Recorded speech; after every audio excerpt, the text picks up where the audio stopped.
この番組はご覧のスポンサーの提供でお送りします。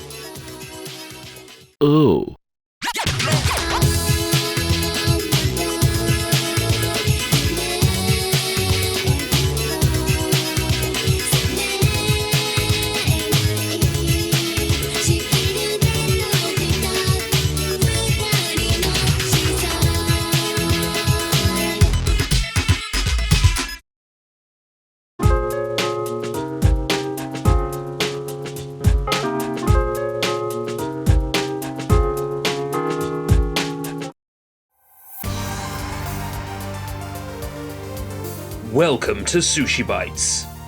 In this episode, we will be looking at Phantom Breaker. It might look like a rather unassuming 2D fighter at a surface view, but it's much more interesting than that.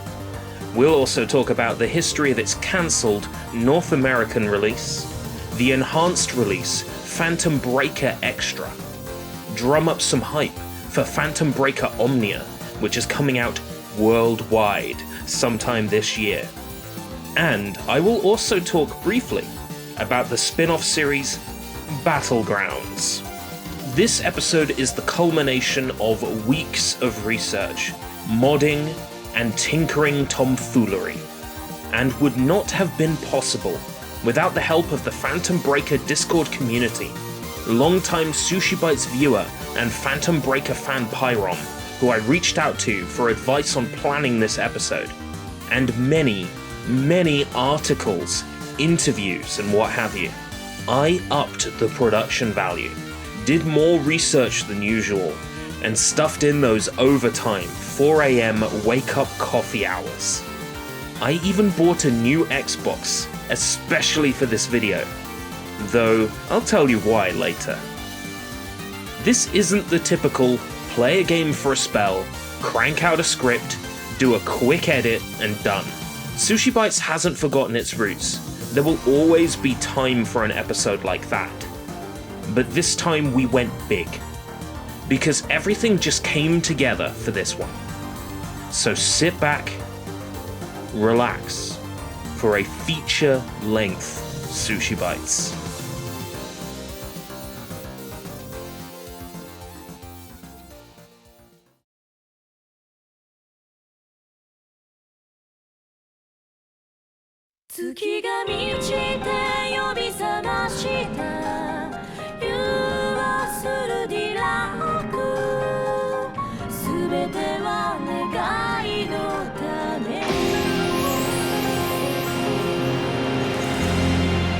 Phantom Breaker can be best described as a 2D Doujin-style fighter, a genre of fighting game with anime visuals, typically made by a smaller studio, with a focus on its characters. Phantom Breaker features its own cast of wonderful characters, alongside 2 guest characters from other 5PB games. It was released on June 2nd, 2011, exclusively for Xbox 360. Staff members involved with Phantom Breaker had previously worked on Mad Stalker and Panzer Bandit, amongst other cult classics. If you've played any of these games, and then you play Phantom Breaker, you'll immediately feel the connection in terms of mechanics. Much of designer Masatoshi Imaezumi's core game design philosophy carries over, with the emphasis on simpler, easy to learn yet hard to master game mechanics, less alike a typical fighting game, but still containing the same depth. The soundtrack was composed by Takeshi, who brings his detail-driven quality to the game's score. Each track has many layers that spring off into unexpected places, creating the full, rich sound that Abo's soundtracks are known for among his fans.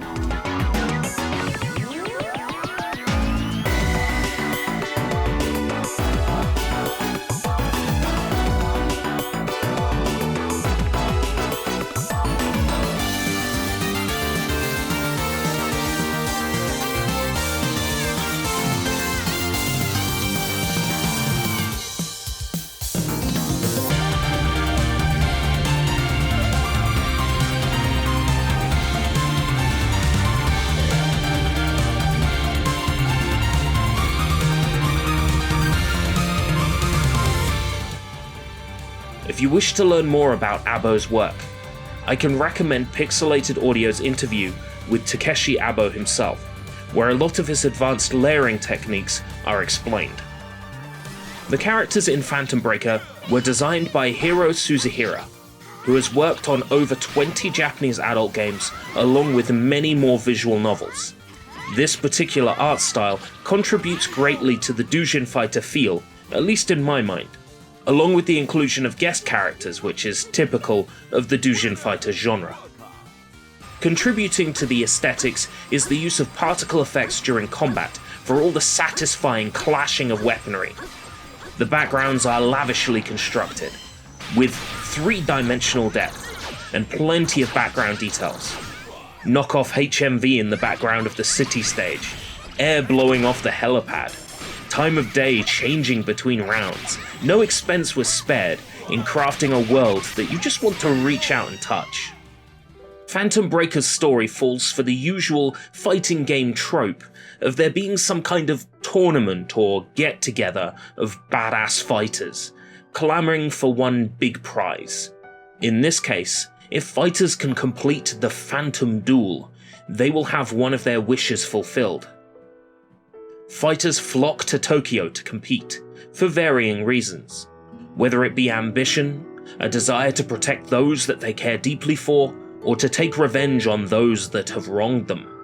Little do they know, a really bad man named Phantom is using the energy their battles create for nefarious deeds. The aforementioned artifacts, the weapons that Phantom gives each of the fighters, are really the energy siphoning tools needed to gather the power for Phantom's ultimate plan, to shatter the walls between dimensions and break the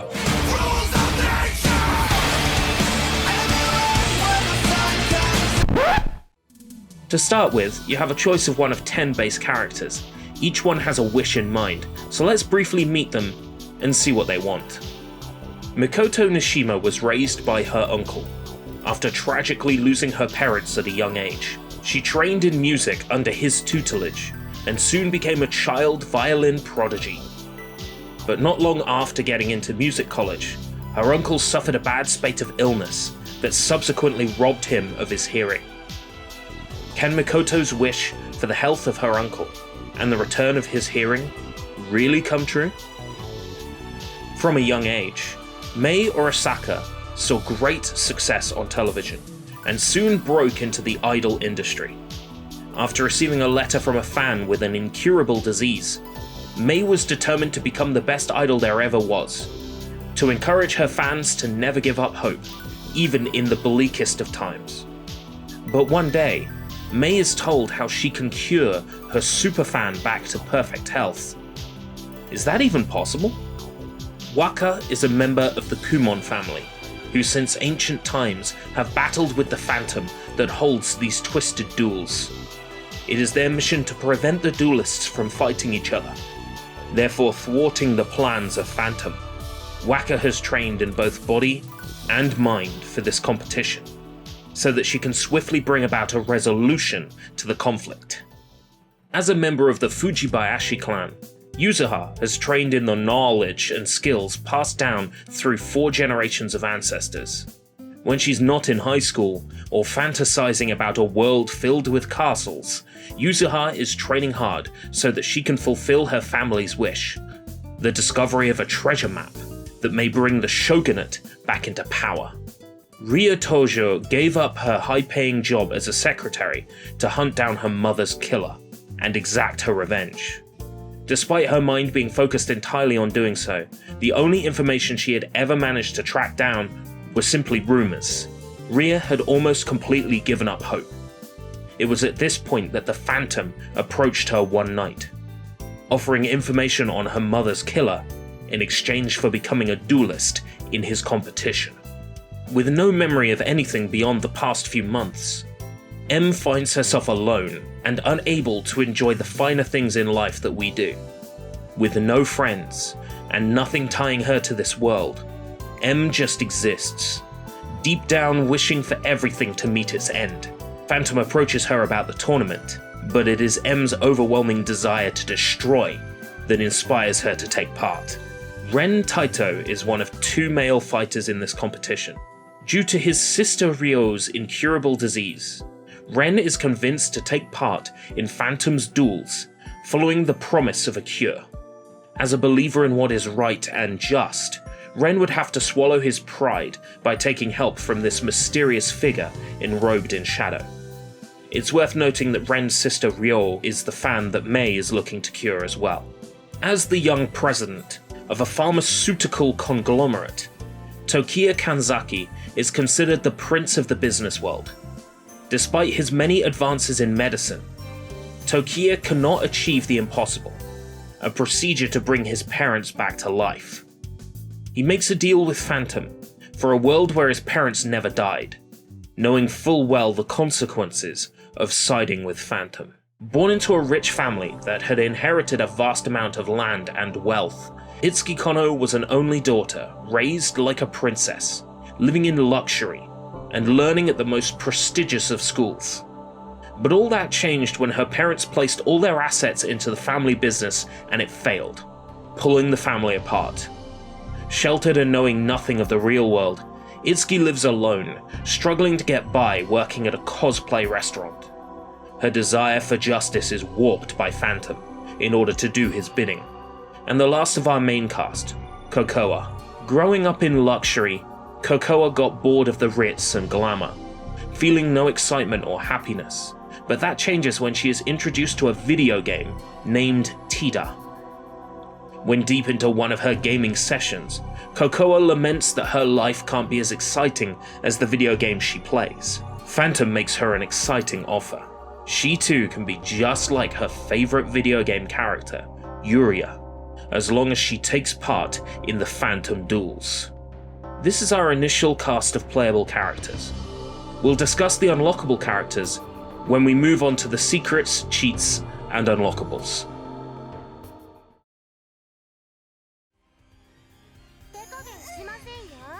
Phantom Breaker has a truly beginner-friendly gameplay system. The appearance of high, medium, and low attack buttons might instill fear into the player, but really this system isn't all that much different to, say, something like Smash Brothers.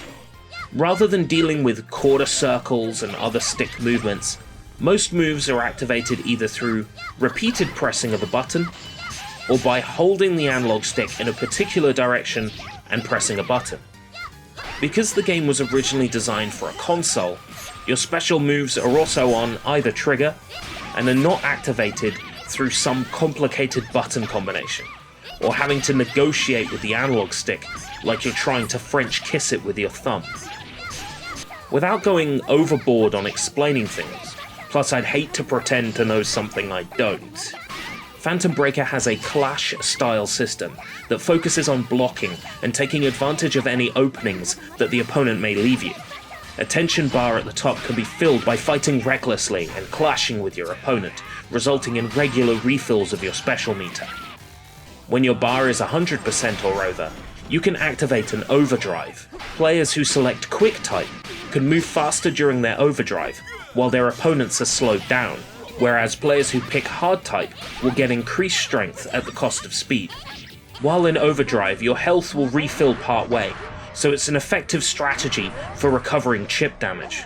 Choosing to activate a special at 200% will do massive damage, but leaves you open if you miss.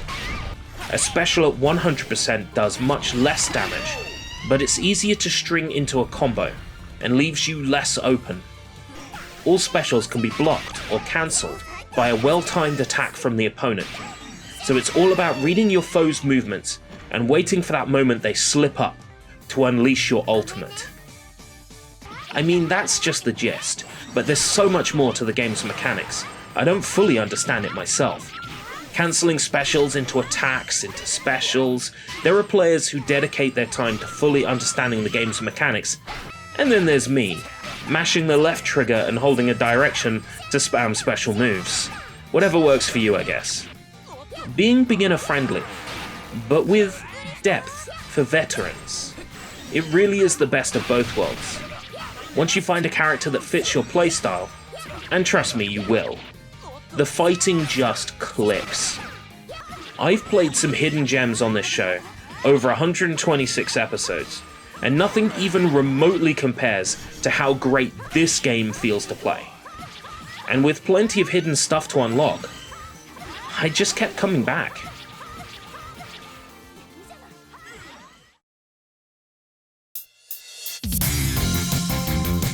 As stated earlier, the game has two guest characters, Rimi Sakahata from Chaos Head and Makise Kurisu from Steins Gate.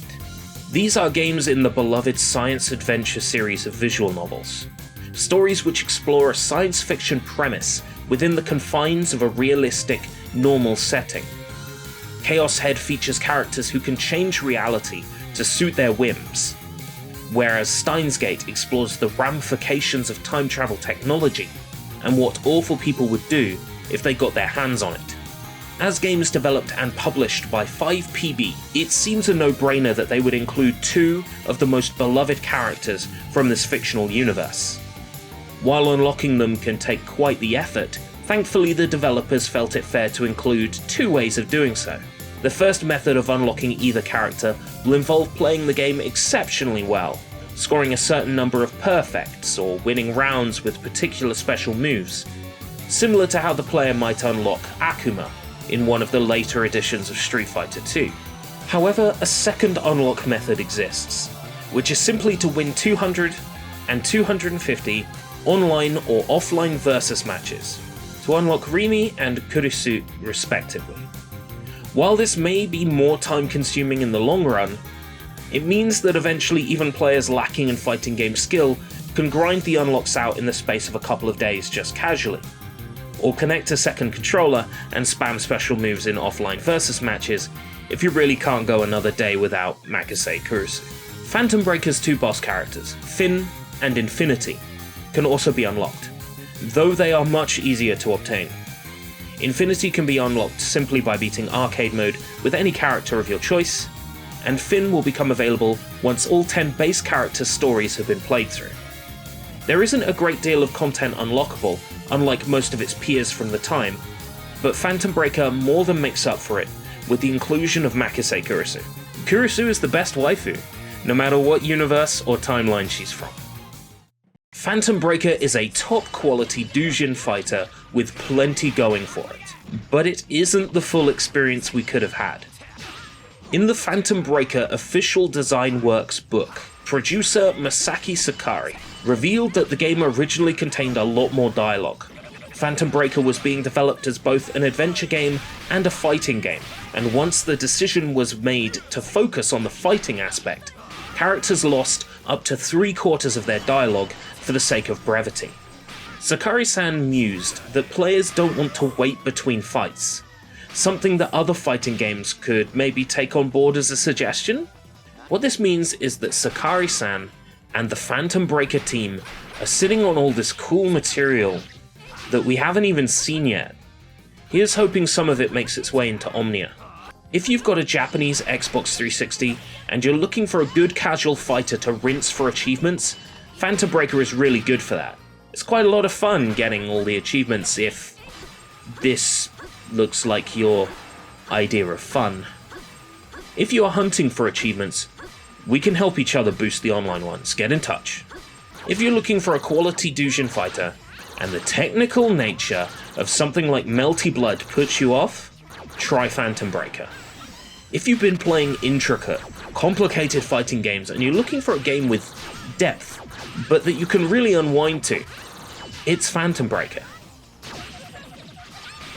If things had gone the way they were supposed to, you'd be able to play this right now in your region, but life has a habit of not going the way we want.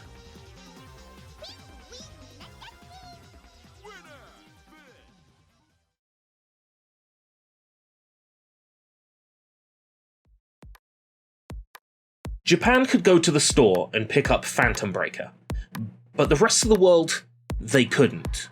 You see, this game has a very long and winding tale of cancellations, postponed release dates, and potential publisher meddling. It's fascinating stuff, so let's dive in. Gaming Hell has an excellent article exploring the history of Phantom Breaker's many localization problems. This timeline was extremely helpful in the construction of this section of the video, and this roundup simply wouldn't have been possible without the almost obsessive level of detail in their article. In late 2011, a listing for Phantom Breaker appeared on the US Amazon website. Eagle-eyed users quickly spotted it, and the video game press ran with it. Could Phantom Breaker be coming to North America? Silliconera explored this with an article that mentioned the listing. This was October 4th, 2011, and the very next day on October 5th, a second article was released. As it turns out, the game's intended publisher, South Peak Interactive, had responded to Silliconera with a clarification. At this time, the publisher was just exploring the possibility of a release, and Amazon had apparently jumped the gun. The following year, on January 4th, 2012, South Peak Interactive's subsidiary, 760, confirmed the game would be coming to the US, both in a regular and a collector's edition. The release date would be sometime in early 2012, according to the press release. A date was floated around, February 28th, which came and went with no release. The first critic reviews start to surface around this time. Official Xbox magazine gives the game a 40 out of 100, which is insulting. That means at this time, partially completed review builds were sent out to publications. If only someone managed to get their hands on one. March swings by, and a release on the 20th is anticipated. Phantom Breaker misses its release date for the second time. A few minor issues with online multiplayer are cited as the reason for the game's delay, and it was pushed to sometime in April. On April 9th, GameSpot ran an article saying the game would be releasing the very next day, on April 10th. Of course, that didn't happen, and the game was delayed again. More issues came up when testing the game's online matches, Eric Lorentz of 760 explained.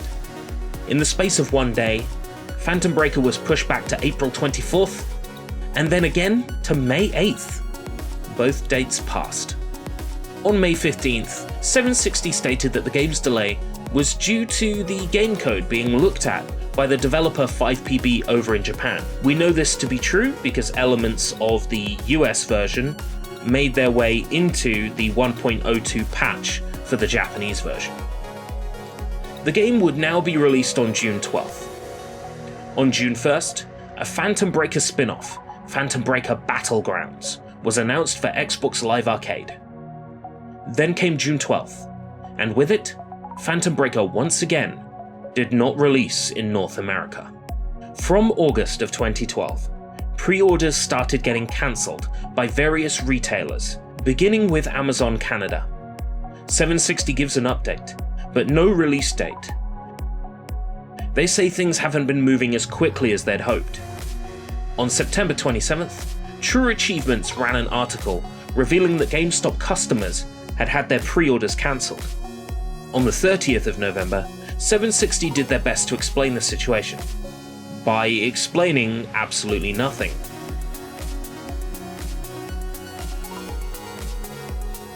The year ends with no US release of Phantom Breaker. It's not until February of 2013 that 760 comments on the situation. They refuse to admit to it being a cancellation, using vague terms like, "It is difficult to release the game as planned." At the end of the same month, on the 27th, 1 year and 1 day off the original anticipated release of Phantom Breaker in the US, February 28th, the Xbox Live Arcade spin-off Phantom Breaker Battlegrounds releases worldwide for 800 Microsoft points, around $10 or so. And it's excellent. In May, 760 blamed the market, the boxed game business model, and fans not putting their money where their mouth is, in a Facebook comment. The comment was deleted, but I'm sorry 760, the internet does not forget. They asked fans to contact retailers in the US to express interest in Phantom Breaker, but at this point, every chance of the game's release outside of Japan had slipped by. An enhanced version of Phantom Breaker, titled Phantom Breaker Extra, would see an announcement at the end of May 2013, and in an interview with producer Masaki Sakurai from this time, Silliconera couldn't resist asking about Phantom Breaker's US release. It is revealed in this interview that the publishing deal with 760 was that they would have almost full control of the project. I don't doubt this comment, considering we've seen firsthand with Dejika's port of Phantom Breaker Battlegrounds to Steam just how hard it can be to get 5PB to assist with squishing bugs that arise during localization. It seems as a developer, they preferred to be completely hands-off during the process. Sakurai-san also says that he wouldn't use 760 in the future. This would not be an issue, as 760 closed their doors in 2013, after a number of lawsuits led to parent company South Peak Interactive getting delisted from the New York Stock Exchange in 2011.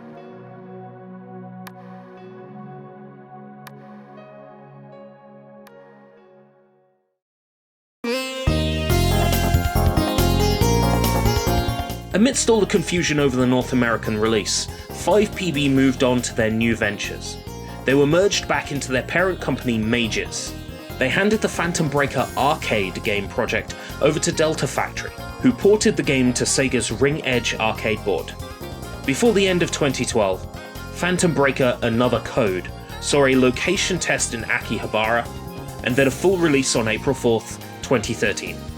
The game did not feature guest characters this time around, but did support the all.net online system, allowing players to battle each other even if they were in different arcades or in entirely different cities.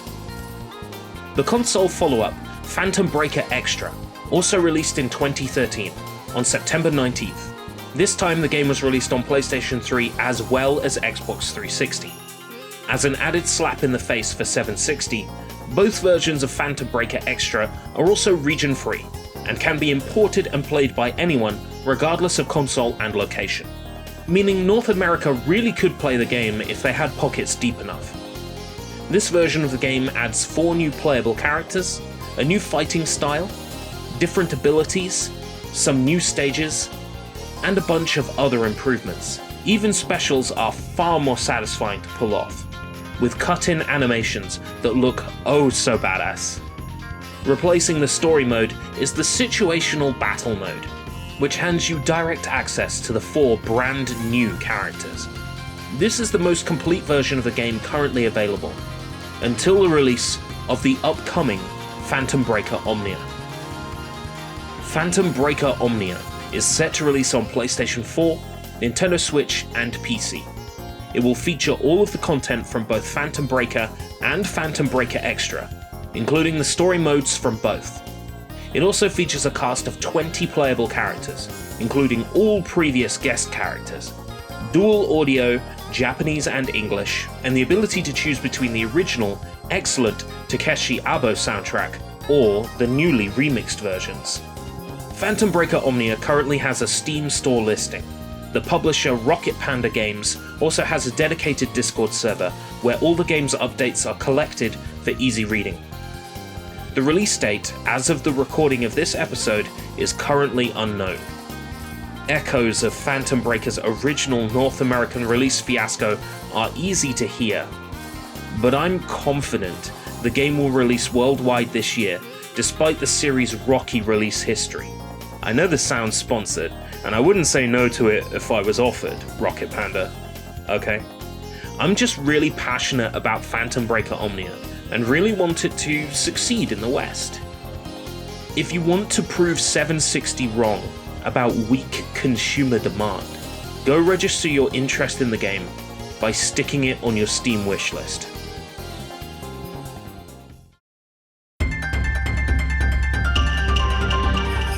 I mentioned at the beginning of this video that PyROM has been a huge help.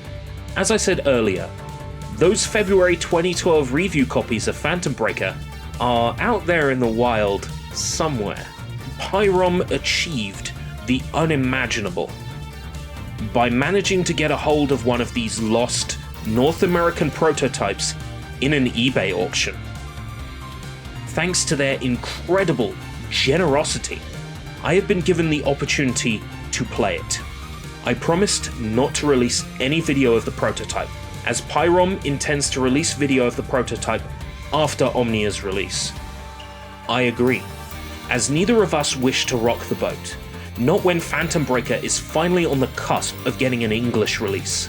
And we have no intention of releasing this prototype to the public at this time, so please don't bother Pyrom about it. What I am permitted to show you are a few screenshots of this English localization prototype in action. Being able to get these English language screenshots, as well as photos of the prototype disc and box, is an honor. In order to play this prototype, I incurred extra production costs, such as purchasing an RGH Xbox 360. At this point, this has to be the biggest budget of any SushiBites episode. It's worth the spend if it means I'm as thorough as I can be. This localization prototype was pressed onto a retail-compatible Xbox 360 disc.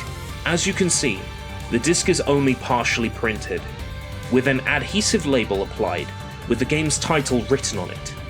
Apparently, a prototype being pressed like this is not unusual, though I had never come across this until now. In my experience, prototypes were burned onto DVD-R dual layer and would only be playable on an Xbox Development Kit, or XDK. Seeing as these builds were sent to magazines, maybe 760 pressed retail discs for the convenience.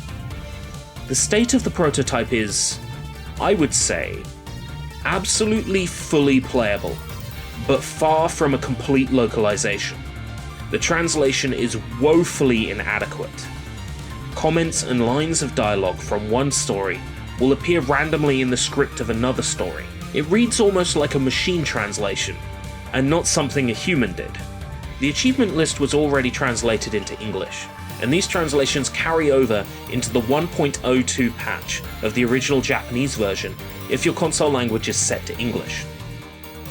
The game's credits haven't been replaced. I assume this is because 760 would have to add their own entries to the credits, which is typically done last.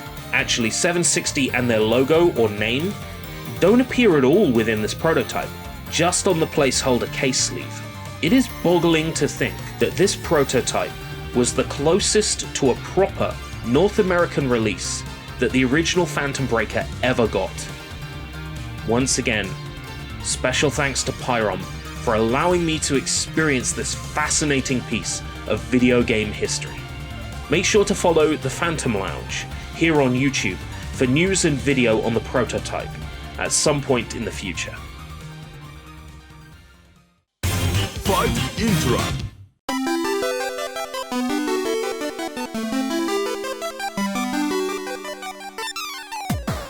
So, how you doing out there? We're past the 30-minute mark.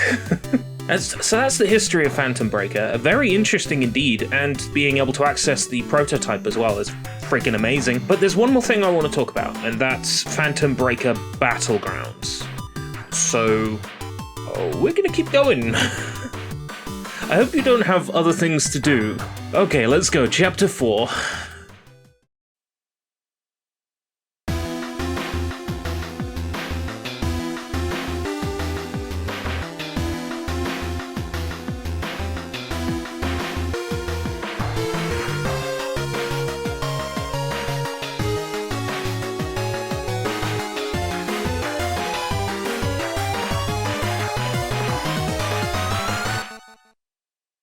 They say, go big or go home.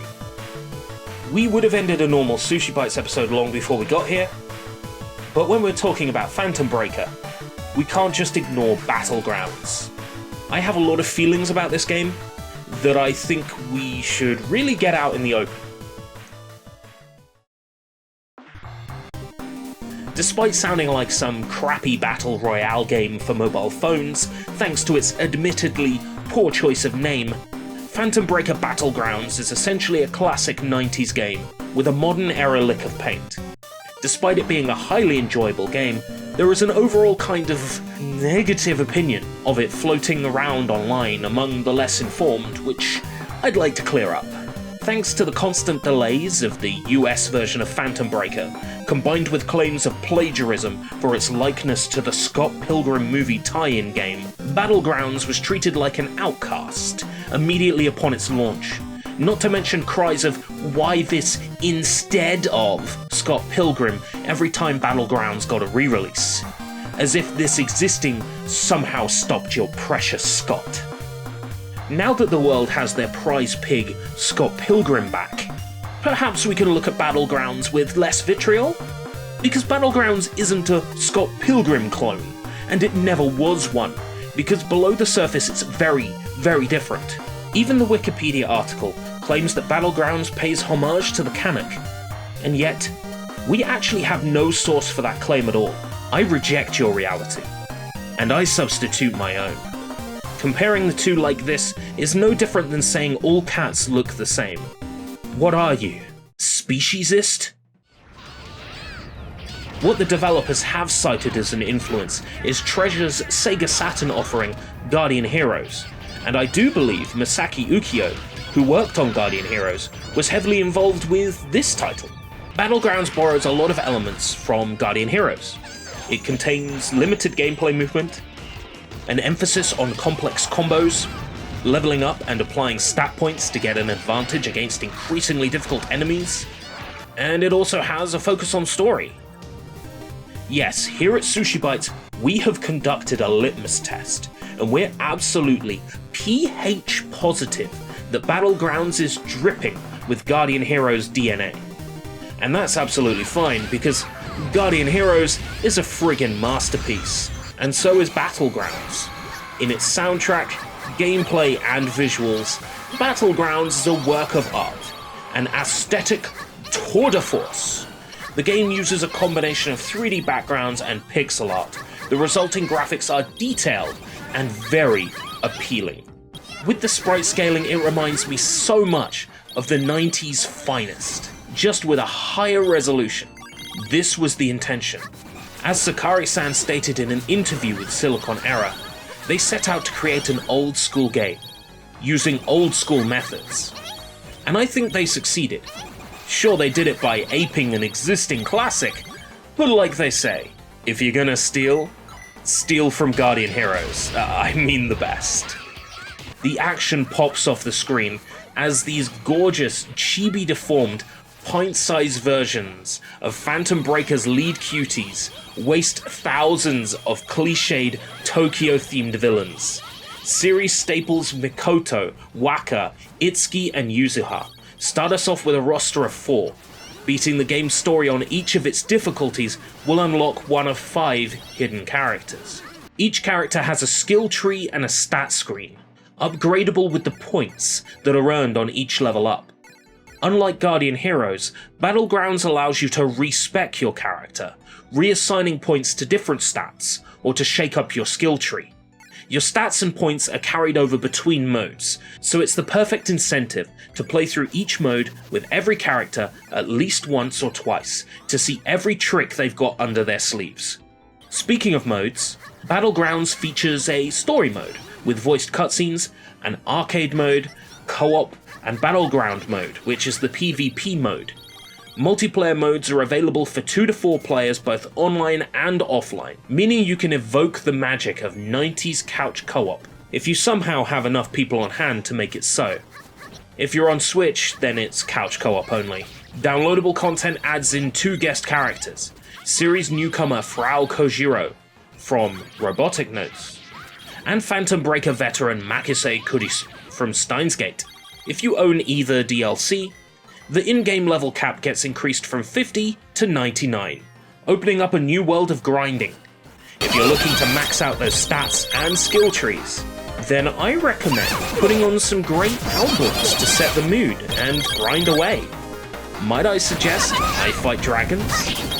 Speaking of, to promote the game's original Xbox Live Arcade release, I Fight Dragon's catchy song, Move, received a Battlegrounds-themed music video, making extensive use of gameplay footage and featuring pixel art facsimiles of the band members.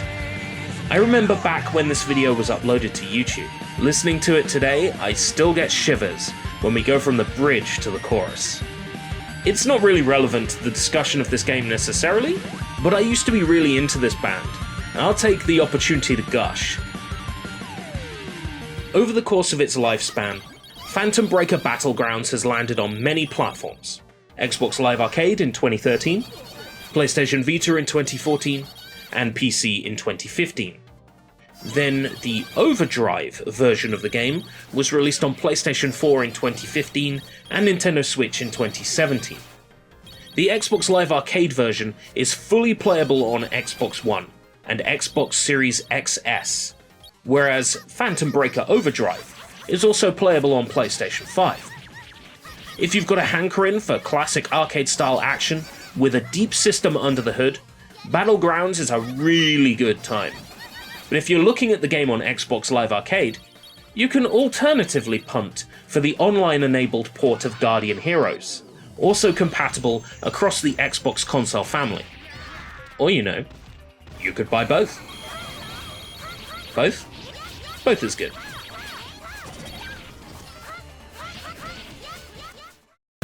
Thank you for tuning in to this monumental SushiBites episode. A huge thanks to Phantom Breaker fans Pyrom, YouTube The Phantom Lounge, and Neo Stray Cat for assistance in planning and structuring this episode. An extra special thanks to Pyrom for letting me play the North American localization prototype. Thanks to Gaming Hell for the excellent write-up on Phantom Breaker's history. It made producing a decent timeline a lot less stressful. Channel sponsors Draven, Soybomb, Matzo, Nano, Leza D for their continued support while I'm dealing with this crazy nonsense on YouTube and Twitter, for getting me through a challenging start of the year with your support, kind words and encouragement. This episode was a huge undertaking, and I thank you for making it possible. Thank you for watching. It always means a lot to me when I can introduce someone to a game they may not have realized they wanted all their life, and I hope that Phantom Breaker is that game, otherwise I've just wasted several weeks.